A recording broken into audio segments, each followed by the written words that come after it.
Trees may look silent, but beneath the forest floor, they are constantly communicating.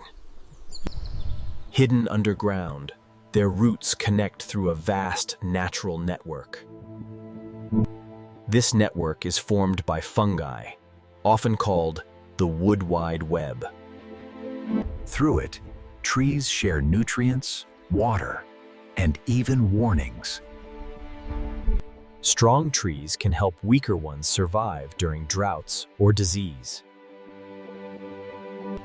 When danger appears, trees can alert others to prepare defenses. The forest is not just a collection of trees and rag, it is a living community.